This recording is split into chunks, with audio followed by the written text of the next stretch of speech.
Hello everyone, and welcome to this session on Wargaming Experimental Dilemmas. I'm Graham Longley-Brown from the Connections UK team, and most important, I'm joined by Kieran Lakaradju. I think everyone knows the score with questions, but just to reiterate, put your questions please into the Discord server, and then they'll be carried across and shown on a banner at the end. I'm not going to say too much about Kieran because the bios are in the top left of the drop down on the app. So only to say that Kieran is a principal member of the technical staff at Sandia National Laboratories, and he is bringing his background in AI and modeling and simulation to bear on the design, execution, and critically the analysis of the data from experimental dilemma war games. So on that, Kieran, over to you. Thank you. Thank you for the opportunity to talk and to share some of this exciting work. So thank you for the organizers and Graham for introducing me. Kieran, this is Chris. Sorry to interrupt. Your audio, which was working perfectly in the test, just went totally and completely fuzzy. Let's go back to without the headset. Is this better? It is. Go for it. That's perfect. Okay, so yes, thank you, and thank you for the help producing. This has been really exciting, and I'm glad to talk about this work. So I'm actually talking for Dr. Andrew Reddy. Andrew is on paternity leave, and so he's got a limited schedule. So I'm taking over this presentation, but I want to give all credit to Andrew. He did an amazing job with working on this particular part of what we call the Tracing House project. So let me tell you a little bit about where I'm coming from. So I'm from Sandia National Laboratories. And at Sandia, over the past 4 to 5 years, in collaboration with our partners at University of California, Berkeley and Lawrence Livermore National Laboratories, we've been designing a method called experimental wargaming that helps to understand dilemmas and national security relevant questions by developing war games that intersect with experimental sciences. So what we're trying to do is develop war games that are repeatable, that we can play with hundreds of players in multiple instances, collect data from, and run these war games in a way such that we can compare behavior across different conditions, so that we can start to use some of the data analysis methods within the experimental sciences to analyze how behaviors change within our wargaming setting. So the work I'm going to talk about here, Tracing House, follows in that line of work. We'll be trying to develop an experimental wargame on a topic of pretty big concern for the world: cyber deterrence and cyber conflict. So I'll be talking a little bit more about the underlying problem, how we've cast that into our hypothesis and research question, as well as some thoughts on an initial survey experiment that we're running to help us understand some of the trade-offs. All of that over the next 2 years will culminate in a experimental war game, which we have nicknamed Tantalus, that will be broadcast and we'll collect data from. So stay tuned. Next year, hopefully I can come back and show you the details of this war game. So today we'll be talking about cyber deterrence and the communication capability trade-off, which is one trade-off within the space that we're interested in studying. I'll be identifying the research question and the hypotheses that we're looking at, and talk a little bit about our experimental design, as well as get into some details about what we call our Two Bishops survey. So as I mentioned, this project is called Tracing House. It's a larger project that develops Tantalus, the experimental wargame, and is part of our program for experimental gaming and analysis of strategic interaction scenarios, the Pegasus program over here at Sandia. So as a bit of background, I'm the PI of the Tracing House project. My background is computer science and computational social science, AI, machine learning. On the team are some really great folks from a variety of disciplines: psychology, political science, which is where Andrew comes from, political science and international relations, nuclear engineering, as well as other risk analysis as well. So we have a wide variety of disciplines represented in our project, and it's truly an interdisciplinary project.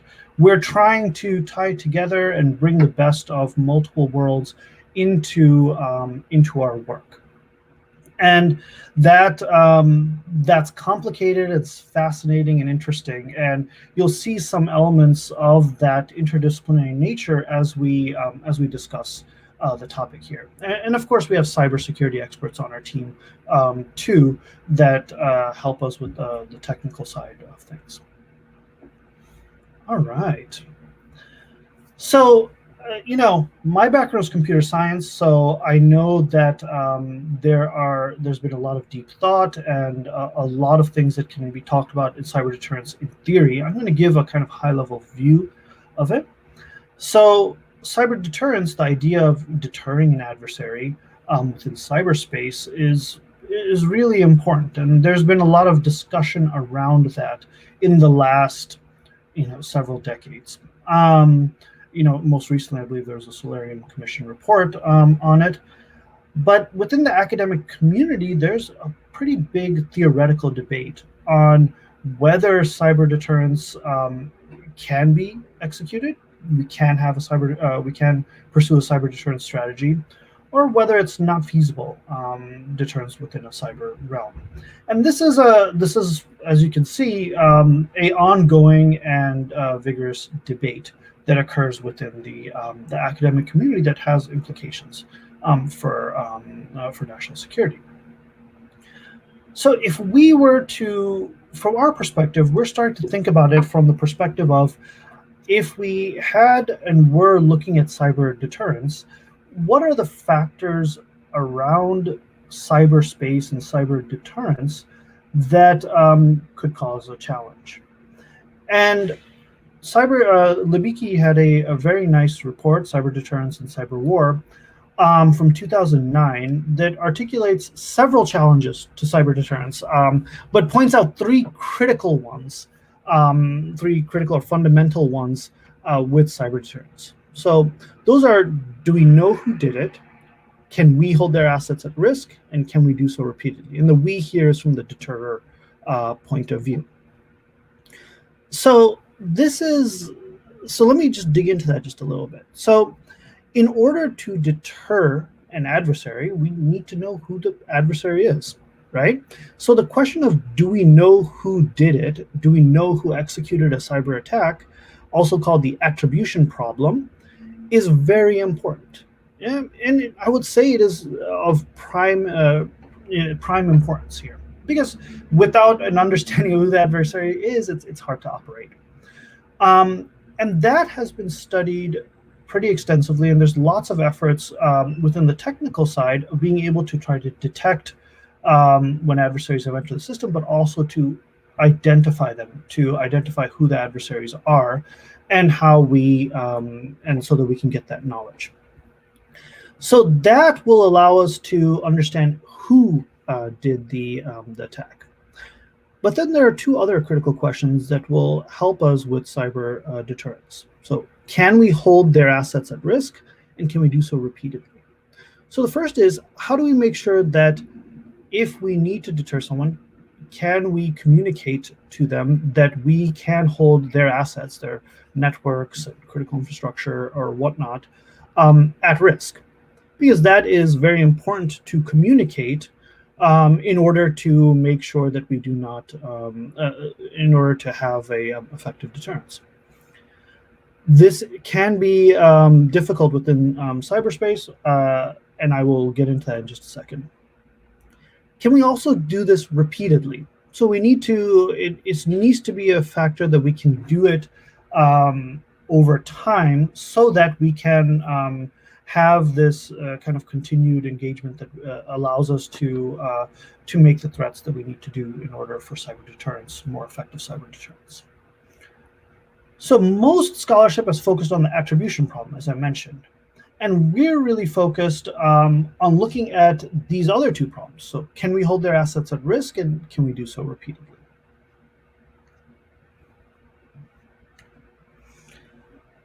Of particular importance is what we call the capability communication trade-off.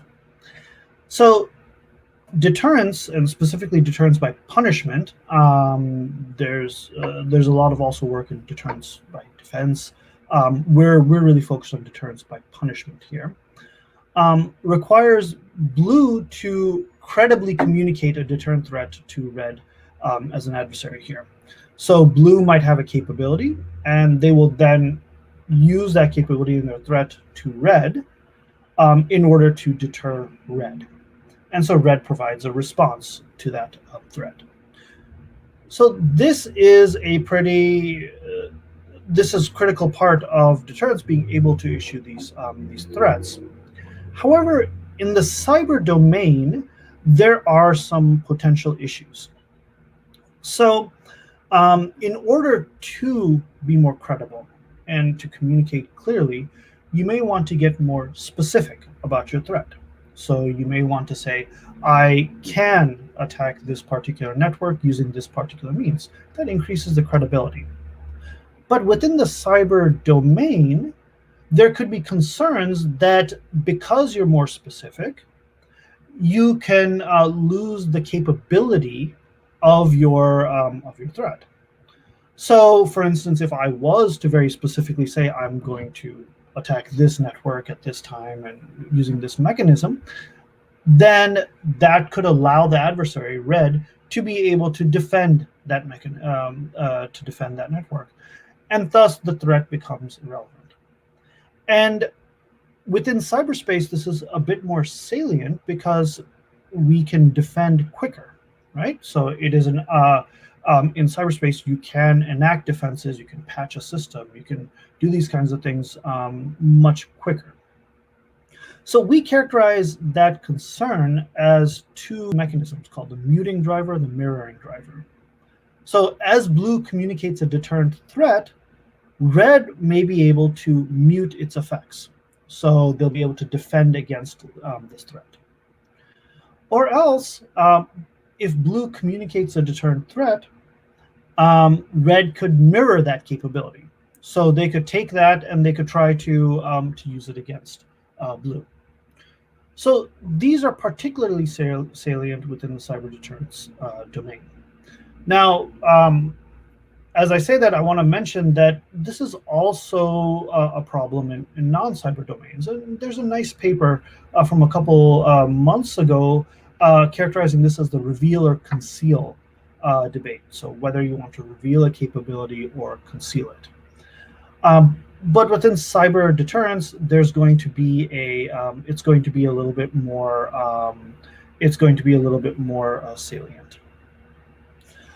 So, I'm talking about the cyber domain. I'm really talking about cyber warfare, nation-state cyber warfare. So attacks on the networks of nation-states. The networks can span a variety of domains, but I'm talking really broadly here.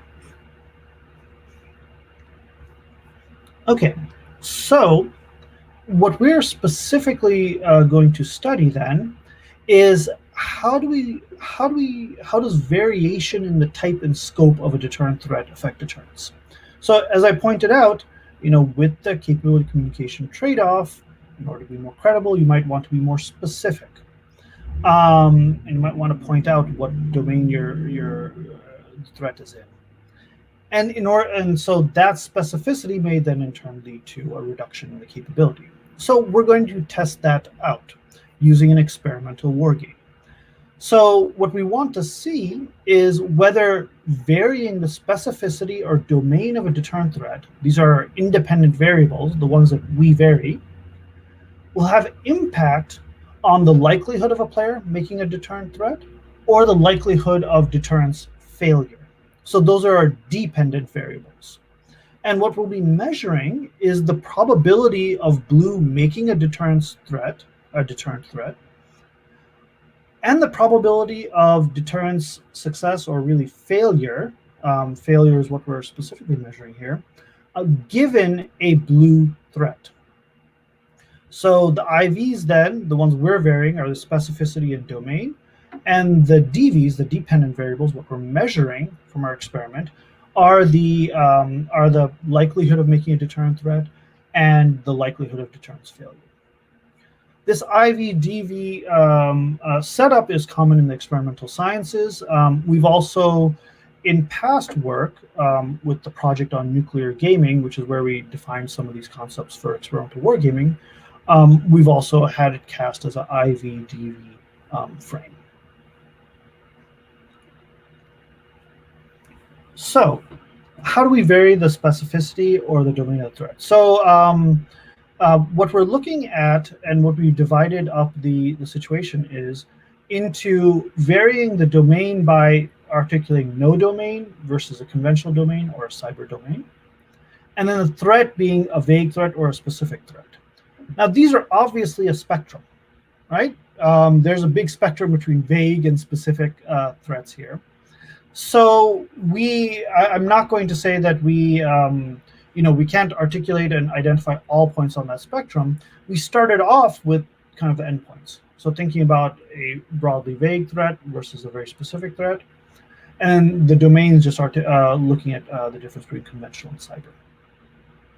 So each box here indicates what we think the impact of the CCT would be in that scenario.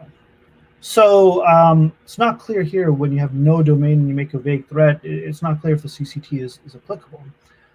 But what we assume is that in a conventional setting, when you're making threats in a conventional domain, and you're making vague threats, that the impact of the CCT is pretty low because you're not being very specific. People may not, the likelihood of deterrence, making deterrent threats is probably high, and likelihood of success, we'll have to see.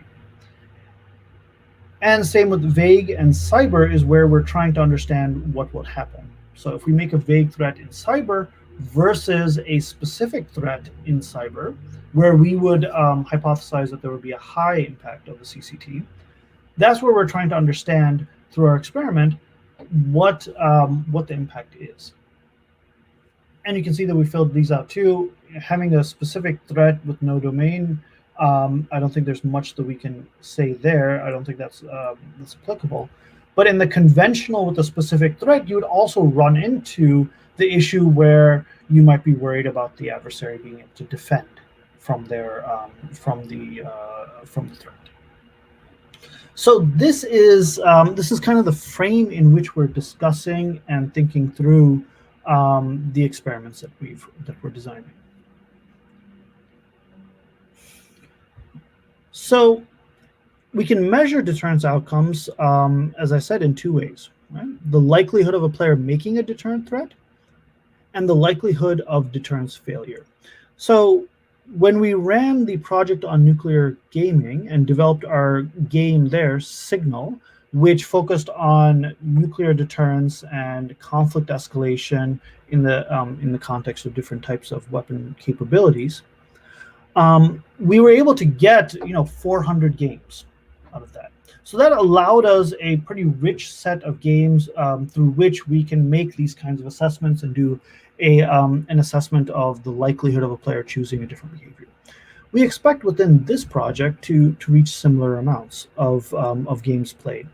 So we're looking for a rich set of data that allows us to assess the likelihood of a player making a deterrent threat and the likelihood of deterrence failure.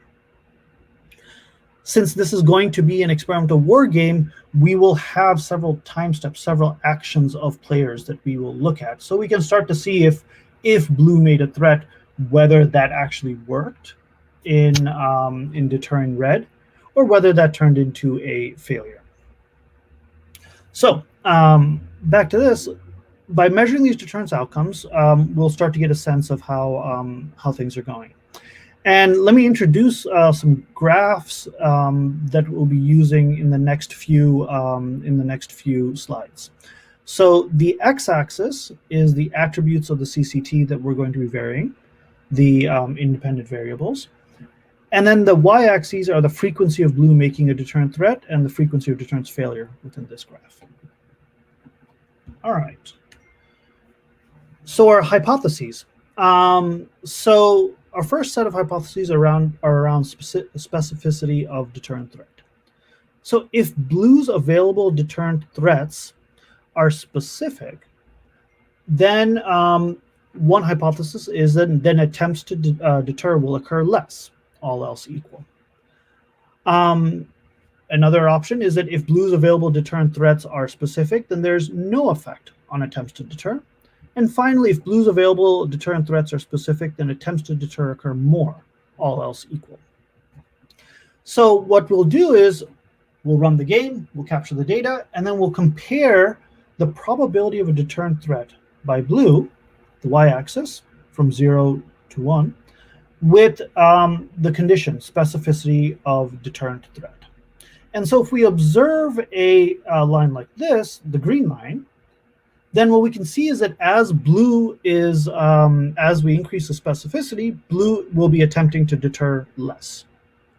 So, and that's where we infer that the CCT is driving behavior that reflects existing theory, and that falls with H1A. However, if the red line occurs, where changing the specificity does not change the likelihood of deterrent threat, then we'll have to think through two things: whether the CCT actually does exist, whether that's a factor within cyber deterrence, or whether our mechanism, our tool to capture this, is not capturing CCT. So that's something that we're going to have to think through if we get these results. Now, if C is observed, if as you increase the specificity of a deterrent threat, that there'll be more attempts at deterrence, well, that tells us something too. It tells us that the CCT is driving behavior, that the specificity matters, but it also kind of goes in the opposite direction of existing theory. So certainly there's something there that we need to investigate and understand better. So moving on, we can also look at the probability of deterrence failure. So in this case, as we vary the specificity, we hypothesize that if blue's available deterrent threats are specific, then deterrence failure is more likely, all else equal, through at least the muting and mirroring mechanisms that I discussed before. And then similarly, we can say if blue's available deterrent threats are specific, then deterrence failure is no more likely, all else equal. And if blue's available deterrent threats are specific, then deterrence failure is less likely, all else equal. So 3 hypotheses. Now, if we vary the specificity and deterrence failure increases as you get more specific, we can see that red is not internalizing blue's threat. Muting and mirror driving may be playing a role. We can infer that the CCT is driving behavior that reflects existing theory. Once again, if we don't see any effect, then we can say that the CCT does not exist, or there's some evidence to say that CCT does not exist, or that the CCT is not captured by our instrument. And finally, if we see purple, we see that as you increase the specificity, the probability of deterrence failure actually decreases. Then we can start to say that there's evidence for the CCT, but that it's in the opposite direction of existing theory. So once again, an interesting place to be in. Okay, so we talked a little bit about specificity. So let's talk about domain. So we can do a similar breakdown for domain. So now here the x-axis is the domain, other in cyber, and the y-axis is the probability of a deterrent threat. So 3 hypotheses again. Not going to go over all of them, but the setup is the same as before. So if blue's available deterrent threats are cyber, then attempts to deter occur less, all else equal. So what you'd assume is that if you were to go into cyber, then you would deter less. And then we can also have the similar breakdown for that there's no change between, there's no change between cyber and non-cyber, or else it actually occurs more. So once again, if A is observed, if by giving threats to blue, such as other versus cyber, and we move to cyber, and blue actually decreases deterrent threats, then that indicates that the CCT is driving behavior that reflects existing theory. If it's a straight line, if there's no change, then once again, the CCT does not exist, or the CCT is not captured within our instrument. And if the purple line occurs, if we go from other to cyber, and we actually see an increase in deterrent threats, well, then we can see that the CCT is actually driving behavior, but once again, in the opposite direction of existing theory. And finally, we can break this down for deterrence failure. And similar to our pattern from before, we have 3 hypotheses. If blue's available deterrent threats are cyber, then deterrence failure is more likely. 3 variants. All else equal, and then there's no change, or else it's less likely. So if A is observed, so if by going from other to cyber, we see that blue experiences more cyber deterrence failures, we'll infer that the CCT is driving behavior that reflects existing theory. If it's if there's no change, the blue does not change their deterrence behavior. And if C is observed, if there's actually a decrease, that the failure occurs less, then we'll hypothesize that, that provides some indication that the CCT is driving behavior, but in the opposite direction of existing theory. So what I'm trying to articulate and I'm trying to point out is that we went from a situation in which we had some theory and thought about cyber deterrence. We've articulated that as IVs and DVs, specific things we're measuring. And now we have a point where we have some hypotheses, and with the data that we are going to collect from the game, that we'll be able to start to make some assessment about which of these hypotheses are supported by the evidence or not. This is all occurring before we sit down and dedicatedly build the game, because the experimental design part of it, identifying the research question and the hypotheses, is a real critical part that we have to do before we create the game. This is going to drive and scope the capabilities that we provide players, as well as other factors, how many players we can have, the type of actions they can do, and what data we need to collect within it. As another example, within our previous project, the Project of Nuclear Gaming and the Signal game, we needed to capture threats. We need to allow for players to make threats within the game as part of the deterrence, as part of understanding deterrence in a nuclear context there. So we had to have a game mechanic that allowed for threat making. In this case, for Tantalus, the threats are going to have to be, we're going to have to not only allow for players to make threats, but we're also going to have to think through how to capture data about the threats, and to make sure that we can keep the threats that they can make limited, because that's one of the things that we're changing between conditions here. Okay, so that allows us to start thinking about, at a high level, what the game would look like. And so here's an abstract representation of the path of where we're collecting the data and where we're measuring things. So, and this is a schema. So this is not necessarily how it's going to land up when we develop the game, but it does tell you the kind of key points within a round, within the round structure that we usually use, where we need to collect data and where we need to vary on things. So in looking at round 1, you'd have a situation where blue has a set of available deterrent threats. So they can be specific in cyber, or vague in cyber, specific in conventional, or vague in conventional. This is where we're going to vary the set of threats that the blue has. Then we're going to understand and try to observe the dependent variable, whether blue chooses to use it or not. And then that's where our first dependent variable comes into play. And then we have to do a response. So let's see what red will do based on that. And then that's where we can measure deterrence failure or not here. And that's what we'll be capturing over multiple rounds within the game. All right. Okay, so I've kind of laid out how the game will look, the different factors within it, the hypotheses and research question. And I want to point out that what we've done within the within this project is start to think about how we can address and get some initial insight on this topic through a survey experiment. So a survey experiment is a common way of understanding different concepts within psychology and political science and international relations.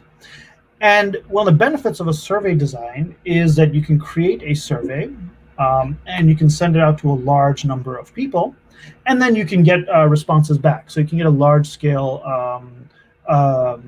response set pretty quickly. And it doesn't take a lot of time for people to go through the survey. Now that also indicates some of the constraints of survey designs. You can't get a lot of people to look at them for a long time. And also it's not interactive. So you can't have two players doing a survey experiment. So with that in mind, what we wanted to do was design an experiment that allows us to actually start thinking about some of the survey of some of the concepts of the CCT. So we designed a survey experiment that allows a deterrer survey and a deterree version. So through this survey experiment, you can either be the deterrer or the deterree, and you're given different vignettes that allow you to make decisions on whether you're going to be, what type of threat you're going to make. For instance, with the deterrer survey, it's based on what type of threat you're going to make. And then for the deterree experiment, it's how you respond how you respond to specific or vague threats. And so we have some of the language for it. So, you can, you're placed in the role of being in part of the National Security Council in unfolding crisis for the deterrer. So you can start looking at what type of threats that you'll allow yourself to make. And I'll go along, but this set will affect and look at these different hypotheses. So whether it's specific, then attempts to deter occur less, or if blue's available deterrent threats are cyber or other, whether they'll occur less. The deterree arm of it will actually focus on understanding how you respond to different threats. And the situation here is that we are varying it based on the potential impact, which area is being impacted by cyber attacks, civilian, government, or military. I'm not going to go into all the details of these, but we have a variety of focus areas and different treatments that we're looking at within here. So you're going to have different treatments where you vary the specificity and domain of the actors here. So in this case, so the respondent will receive a treatment, and we have 5 variants that changes. For instance, your rival mobilizes conventional forces rather than your rival mobilizes cyber forces. And so that allows us, by looking at all the data from the survey, it allows us to start looking at and seeing how they respond to it. And that's where I want to go. Now what we can do is address these hypotheses below and really look at deterrence failure. There is an interesting option here that we're working through, and that really emphasizes the benefit of being in a war game environment, is the idea of hopefully trying to capture deterrence success as well. So if you can start to think about capturing data about intent of a player rather than the actions that they actually did, you can start to see the difference between intent and whether a threat can change the intent of a player. And so that's one of those really interesting elements that you can start to get at using these type of wargaming approaches, and allow for us to study something that I think is really interesting. Okay, so I think I want to end with that. Thank you very much for your time. I'm happy to take any questions or discuss in more detail offline, of course. Okay. So Graham, should I just go through the questions that I've seen? Yeah, okay, that's the easy way to do it rather than me read them out. Chris, if we could just go through them in the order they've been posted, please. I think that's the simplest thing. And then Kieran, as you say, over to you. Okay, great. So one of the questions was, what is the working definition of cyber domain here? So yes, so the cyber domain, we're talking very broadly here about nation-state conflict. So when we mean cyber domain, we mean attacks through attacks at cyber infrastructure. So the cyber infrastructure that controls a variety of domains. We're not really specific on which domain. As you can see, we are a pretty broad definition: civilian, military, government, right? So we're not focused on any particular domain. We're really looking at how they use cyber and how they threaten within that cyber context, using cyber as a means here. So I hope that helps address that question.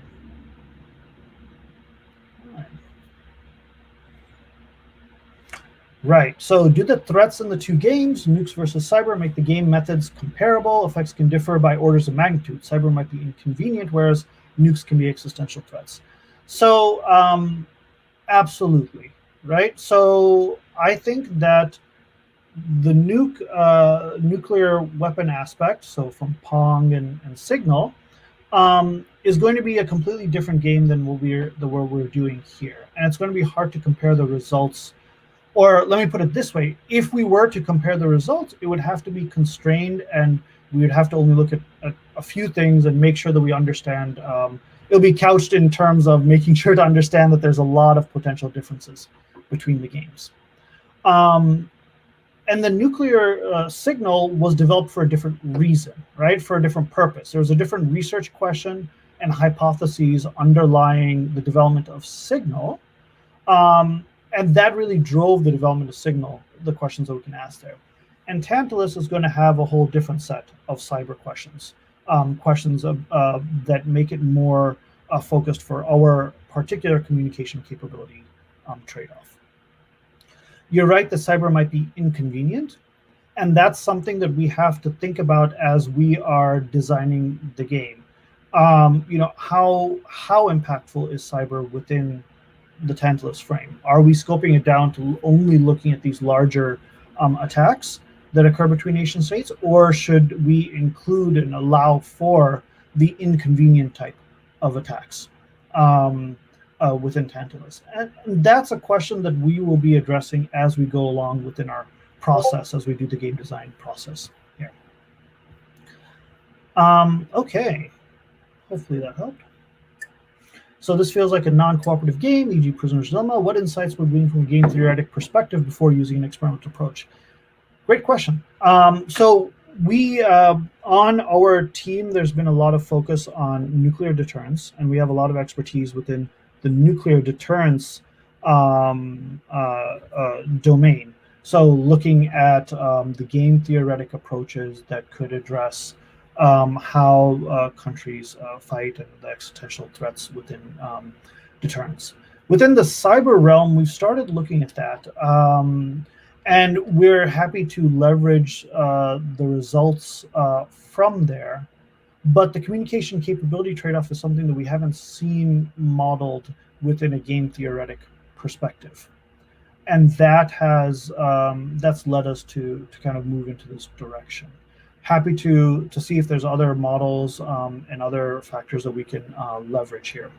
The game theoretic perspective will also give us some insight on our analysis of the data. So as we analyze the data, we can start thinking about what the results from these other types of modeling efforts can do. And we can start to get some, the hope is that we can get some convergence validity, right? So that we get results from multiple different modeling methods, and then we're able to find similar results. That gives us more strength of belief in the method that we're using right now. So I think that was, so thank you. So given that deterrence occurs or doesn't in the real world opponent's head, how do you assure the outcomes of your experimental wargames when the opponent is just a player? So this is a great question, and I think that this really ties more to validity as well. Right, so we are putting players into a position where they are pretending to be, the National Security Council or whatnot, and we're trying to understand how whether deterrence works or whatnot in that situation. So there's lots of very interesting and important debates that go on around validity and capturing data from experiments and war games and making sure that you make the right judgments. So there's a couple different ways that I want to talk about this. So one is that note that what we're really looking at is the change in a particular DV as you change the conditions. So our conclusions will primarily be that we have had an increase in certain types of behavior as you change the condition. So we're really focused on internal validity, making sure the situations are similar, the scenarios in the game is similar across the different conditions with only one change, so that we can draw the conclusion that, oh, look, this is different given this change in condition. And that's how a lot of experimental psychological experiments are designed, where you kind of look at and try to figure out whether there's a change in behavior in these situations. So within the question also is, deterrence is in the real world opponent's head. That is correct. And all we can do within our game is to put people into an abstract scenario, not a real world scenario, and try to see how they act in a certain type of scenario. And that tries to limit the type of extraneous variables that could be impacting in a real world situation. So this is an experiment, and so it's limited. It's not going to capture all the real world aspects. It's not going to capture cultural differences or strong capability differences. We're controlling everything here. And experimental wargaming really is a part of a set of techniques that you'd want to apply, right? So there are other techniques that might be more, that capture more of the real world situations that you'd also want to apply. But you can use these types of results from experimental wargaming, game theoretic models, and survey experiments together to help inform other types of experiments and to help inform the real world, right? So, so I think in that manner, we're not going to be able to capture all of those factors, but we're going to put them into an abstract situation and, try to understand how they would get to deterrence. And so we have questions there where we're actually asking the players, for instance, in our survey experiment, to reflect on what the situation is and how they're thinking about it and what they're doing with that. There was a statement here in this question: assure the outcomes. So in the experimental war game setup, and I'll use that as kind of a launching point to just talk about a broader topic within experimental war games, is that we are setting a stage for the players to make decisions, and we have a set of behaviors that the players can do, and we think that it's a rich set. I like to use the analogy of chess, right? There's a set of rules, there's a set of pieces, but there's a million different strategies that the people can do. Similarly, within the game, although I would hesitate to say that we are creating something as beautiful and as long-lasting as chess, but we are also trying to set the stage. We're trying to give the pieces and the rules that allow a variety of strategies for players to use. And what we want to do is just change the scenario and then measure what the outcomes are. That's so in the sense of assuring the outcomes, or really thinking about trying to guide the player to certain outcomes. We're avoiding that. We're really just giving the setup for them to make decisions and behaviors, and we're capturing that data. And all we're varying is the scenarios. So I hope that answers that question. But obviously, I'm happy to talk more in detail about experimental wargaming and Tantalus as well. Fantastic. I was so busy writing down your answers to that last question. I suddenly thought, oh my God, he's going to finish now. Okay, so I think that sums it up. I was just busy scribbling, forgetting, of course, that I can go back to YouTube. And for everybody, don't forget any other questions that come in. Kieran, don't forget, people can put them into Discord, which is going to be there for some time. So please check that out. And anyone else use that opportunity, as I will, just to pick Kieran's brain further. So Kieran, thank you very much indeed. As it says up there, great presentation. That was brilliant. And if there are no more questions and nothing else has come in, then I think we have a slightly longer break. So Kieran, that was brilliant. Thank you. I look forward to seeing you tomorrow. All right. All the best. Thanks, everyone. Thanks, Kieran. Cheers. Bye.